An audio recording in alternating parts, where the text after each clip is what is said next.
이번 전쟁의 진정한 승자는 중국이다라는 얘기를 하고 있어요. 인도가 파키스탄을 굉장히 많이 때렸는데 드론 전투기 해서 한 5대가 돌아오지를 못했다. 그게 무슨 말이냐? 중국 무기로서 잡힌 거 아니냐? 3차 대전이고 뭐고 거기가 쑥밭이 돼요. 쏜 쪽도 쑥밭이 되고 맞은 쪽도 쑥밭이 됩니다. 왜냐면 맞는다고 해서 가만히 맞고 있지는 않을 거거든요. 양쪽 다 쏠 거거든요. 네, 그럼 뭐 끝나는 거죠.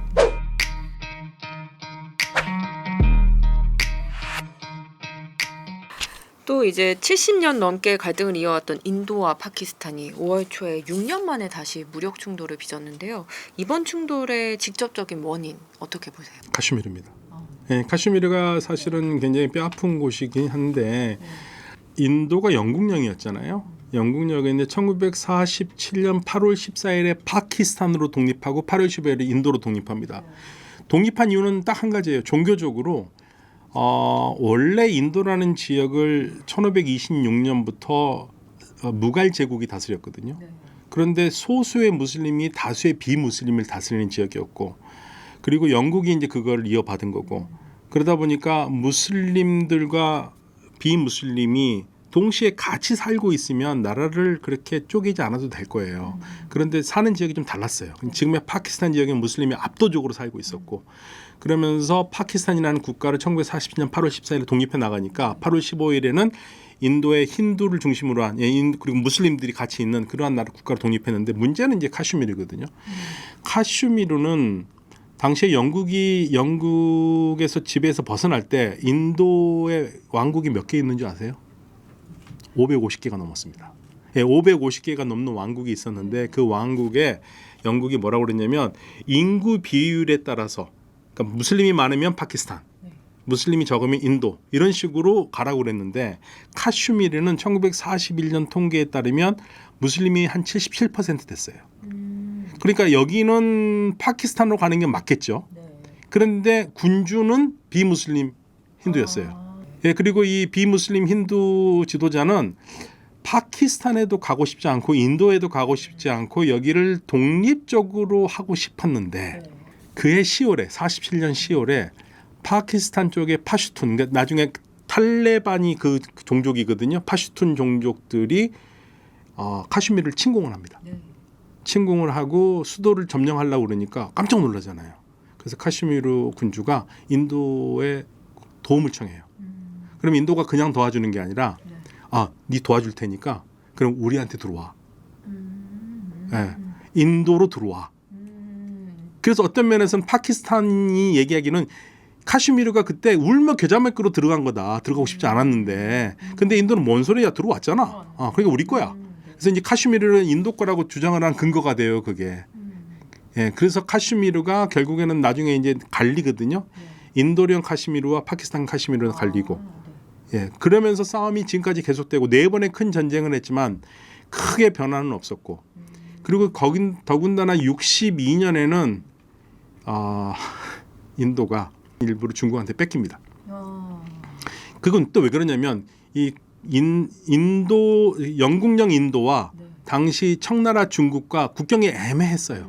그러니까 그 부분을 중국은 공산당에 들어서면서 이걸 자기네 땅이라고 들어온 거고, 들어오니까 인도가 야 그거 우리 땅이야, 그러니까 뭔 소리야 하면 전쟁이 난 게 62년인데 전쟁에서 졌고요. 그래서 악사이 친이라는 데를 뺏겼고, 더군다나 이제 인도가 화딱지가 나게 파키스탄이 일부를 또 자기 카슈미르 쪽 일부를 인도령이라고 하는 데를 중국에 줘버립니다. 그러니까 이 지역이 카슈미르를 두고 인도, 파키스탄, 중국이 겹쳐지고 있어요. 그 싸움이 끝이 안 납니다. 그런데 이제 이번에 인도하고 파키스탄 싸움이 난 거는 파키스탄에 있는 극단주의 이슬람 조직들이 본부가 있고 그들의 조직이 인도령 카슈미르에 있는 거예요. 그러니까 이 친구들은 어떻게 해서든지 카슈미르를 파키스탄으로 갖고 가야 되는 거잖아요. 그래서 계속 테러를 해왔어요. 계속 테러를 해왔고, 그럴 때마다 인도가 거기에 대응을 했는데, 이번에는 그전과 달랐던 게 그전에는 이들이 군경을 공격을 했거든요. 근데 이번에 민간인들을 26명이나 죽였습니다. 이게 너무 참혹한 거죠. 그래서 인도가 도저히 참을 수가 없으니까 이번에 파키스탄령 카슈미르 쪽을 공격한 거예요. 왜냐하면 인도는 굳건히 믿고 있는 게 얘네들이 따로 한 게 아니라 그 뒤에 조종을 다 파키스탄에서 하고 있다. 그러면서 전쟁이 시작된 거죠. 이 카슈미르라는 곳이 군사 수전 뭐 어떤 전략지로서의 가치도 그럼요. 카슈미르가 우리나라 한반도의 한 7배 됩니다. 굉장히 큰 땅이에요. 그리고 카슈미르가 우리 한국 사람들한테는 가장 잘 알려진 것이 뭐냐면 캐시미어. 네, 캐시미어 산양털. 산양털로 보드랍게 만든 캐시미어 있잖아요. 그 캐시미어가 카슈미르입니다. 거기서 나온 겁니다. 또 인도와 파키스탄에 뭐 보니까 뭐 신두르 작전, 뭐 부서뜨릴 수 없는 벽 작전, 어떤 이런 작전들이 있던데 각각 어떤 목표와 어떤 걸 겨냥한 작전이었는지도 설명. 예, 인도의 작전 이름은 그게 이제 여성들의 그 결혼한 여성들이 여기다 붙이는 거거든요. 원래 과부가 되면 이거를 뗍니다. 그 마크를. 예, 그래서 이번에는 그걸 다시 돌려주겠다 하면서 예, 그 남편을 잃은 사람들을 복수해주겠다 하면서 인도가 작전명을 그렇게 붙였고요. 네, 신두르 작전을 붙였고 거기에 대해서 이제 파키스탄은 모든 게 항상 이제 이슬람과 관계된 말을 많이 쓰거든요. 그래서 이제 꾸란 61장 4절에 보면은 아주 견고한 벽이라는 말이 있어요. 예, 그걸 따가지고 견고한 벽 작전이라고 한 겁니다. 예, 양쪽이 예, 다 그 자신들의 종교 문화적인 배경에서 작전명을 갖고 온 거죠. 어쨌든 이제 미국의 중재로 양국이 무력 충돌 약 나흘 만에 이제 휴전을 했는데요. 이번 충돌을 통해서 뭐 양국이 각각 얻은 것과 잃은 것이 있을 것 같은데 먼저 한번 짚어주시죠.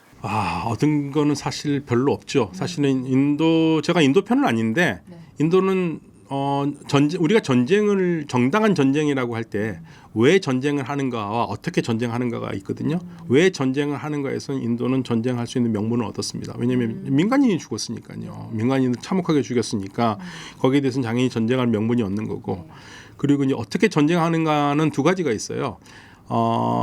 구분의 원칙이 있고 비례의 원칙이 있거든요. 구분의 원칙이라는 것은 민간인과 전투원을 구분해야 되는 거고, 그러니까 민간인을 죽이면 안 되는 거고. 그다음에 어떻게 하냐는 것은 비례의 원칙은 상대가 때린 것만큼만 때리거나 조금 더 때려야지 상대가 소총을 쏘는데 핵을 쓰면 안 되는 거거든요. 예, 그런 면에서 인도는 어떤 면에서는 정당한 전쟁을 했다고 봐요.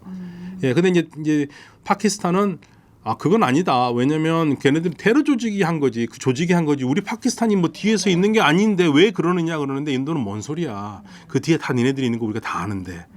그래서 이거는 양쪽이 건널 수 없는 강이 있어요. 예.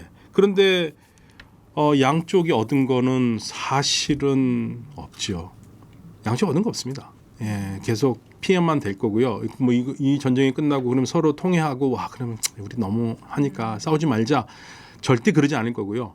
미국이 중재해서 들어가서 그만둔 거는 미국이 중재를 시킨 건 이유가 있습니다. 미국은 전통적으로 파키스탄을 우호국으로 데리고 있어요. 그리고 인도는 미국을 사실 믿지 않습니다. 그런데 지금 인도와 미국은 전략적으로 동반자입니다. 왜냐하면 공동의 적이 있습니다. 그게 중국이에요.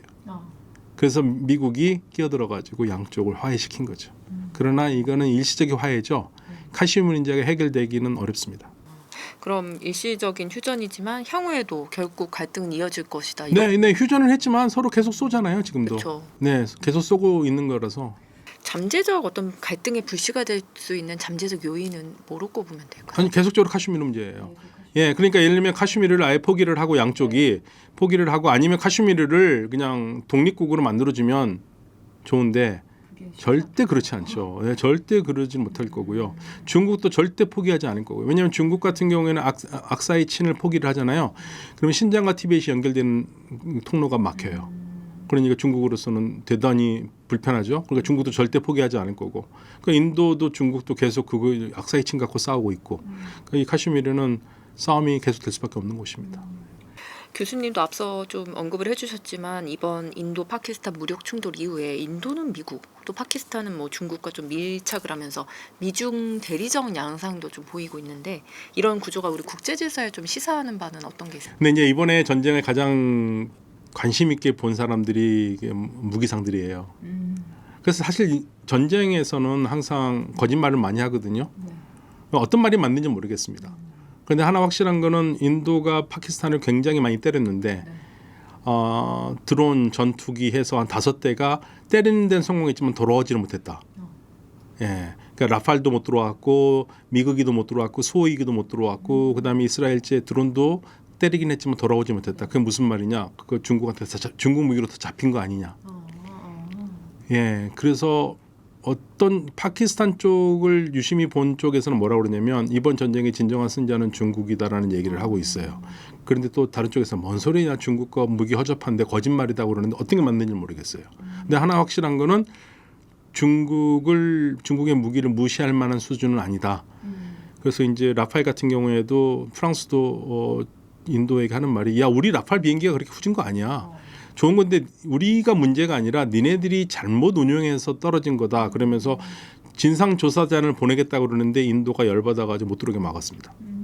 예, 그래서 지금 아마 무기 시장에서 보는 눈이 굉장히 크고요. 어떤 게 맞는지는 모르겠어요. 하도 서로 상반된 보고서가 오기 때문에 뭐 중국계 훌륭하다 아니다 뭐 이런 얘기가 많기 때문에 어떤 게 맞는지 모르겠는데 이제 두고 보면 나오겠죠. 네.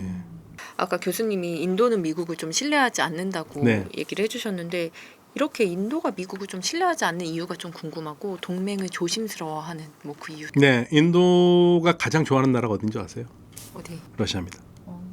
그러니까 인도에서는 뭐라고 그러냐면 러시아 이전에 소련부터 해가지고 러시아 사람들은 인도를 절대 실망시키지 않았다고 얘기를 해요.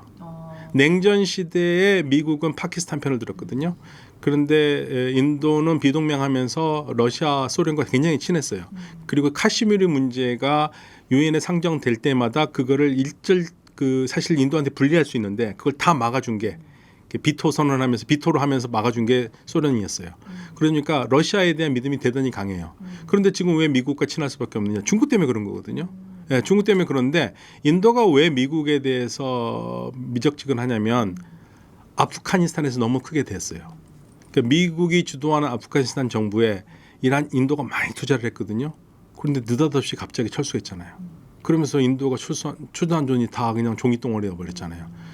그러니까 미국이란 나라를 당초 믿을 수가 없는 거죠. 지금은 어쩔 수 없이 중국과 때문에 보기는 하지만 자기네들 우리한테 막 잘해주고 막 싹싹싹싹 하고 하지만 한편으로는 미국을 믿을 수 있을까?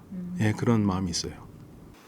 이번 충돌이 아까 중국 무기와 서방 무기의 어떤 대결 구도로도 조금 펼쳐지는 모습이었는데 양국의 뭐 인도랑 파키스탄 그 군사력을 비교하면 좀 어때요? 군사력은 압도적으로 인도가 더 낫죠, 무기가. 그런데 지금 나오는 얘기가 파키스탄이 도입한 중국 무기가 그냥 허접한 것만은 아니다. 적어도 지금도 많은 사람들은 에이 그 허접해 거짓말이라고 그러는데 일단은 처음에 인도가 일진으로 보냈던 수호이기, 미국이, 라팔, 그다음에 이스라엘제 드론이 폭격을 했지만 돌아오지 못한 거는 그건 또 사실이라고 얘기를 하고 있거든요. 그렇다면 그걸 어떻게 이해를 할 것인가. 그래서 이거는 조심해야 될 문제다. 그렇게 단순하게 중국 무기를 허접하다고 보기는 어렵다. 네, 그런 게 조심스럽게 봐야 된다는 입장들도 나오고 있습니다. 그럼 단순 군사력만을 봤을 땐 인도가 우위다. 근데 네, 그렇죠. 중국 무기도 이번에 좀 선전을 한 거네요. 선전을 한 어떻게 거고요. 보면. 네. 네네. 사실상 이제 양국 모두 핵무기 이제 보유국인 만큼 국제사회에서 이번 충돌이 막 핵전쟁으로 비화할 가능성도 조금 우려했던 것 같은데요. 실제로 핵 버튼까지 이제 거론된 상황에서 뭐 향후 핵 충돌 가능성은 좀 어떻게? 근데 핵을 쓰면요, 둘 다 죽어요. 한 방 쏘고 기분 나쁘다고 한 방 쏘고 그러면 다 죽기 때문에 그건 공멸입니다. 근데 이제 다만 걱정하는 게 양쪽이 워낙 성격들이 괄괄해가지고 진짜 누를 수도 있다 막 그런 걱정을 하는데 아마 누르지는 못할 겁니다. 눌러서는 안 되고요. 그건 다 죽습니다. 뭐 3차 대전 발발 가능성. 3차 대전이고 뭐고 거기가 쑥밭이 돼요. 쏜 쪽도 쑥밭이 되고 맞은 쪽도 쑥밭이 됩니다. 왜냐하면 맞는다고 해서 가만히 맞고만 있지는 않을 거거든요. 양쪽 다 쏠 거거든요. 그럼 뭐 끝나는 거죠. 미중 진영 구도 뭐 무기 외교 전쟁이 되게 복합적으로 조금 얽혀 있었는데 이번에 한국이 그러면 어떤 외교 전략과 균형 감각을 좀 갖춰야 할까요? 참 우리는 어려운데요. 양쪽 다 중요한 곳이긴 한데 우리한테는. 근데 실질적으로 보면은 만약에 경제적인 이득만 따진다면 사실 이제 인도가 우리한테는 중요하긴 하죠. 뭐 시장도 크고. 근데 파키스탄도 전혀 무시할 수는 없거든요. 참 애매합니다. 근데 우리가 많은 무기를 또 인도의 뭐 K9이라든지 많이 팔고 있긴 하죠. 그래서 조심스럽게 접근할 수밖에 없죠. 그럼 이번 사태가 좀 한국의 외교와 산업에 어떤 영향을 미칠지? 우리는 사실은 국방은 조용히. 그러니까 우리가 제일 걱정스러운 게 요즘 최근에 하도 이제 국뽕이 넘쳐가지고 우리 한국 무기 좋다고 막 하면서 너무 떠들잖아요. 근데 그거 좀 안 했으면 좋겠어요. 조용히. 오히려 실리 외교를 펼쳐. 네네, 무기 많이 팔고 뭐 무기 좋다고 떠들어가지고 좋을 거 하나도 없거든요. 예, 어차피 좋을 건 없고 그게 상대방 쪽에는 또 불편할 수 있으니까 조용히 가는 게 제일 좋죠. 예. 투자 상담 자격을 갖춘 MTNW 소속 어드바이저가 카카오톡 오픈 채팅에서 명쾌하게 종목을 무료로 상담해 드립니다. 이제 QR로 바로 참여하세요.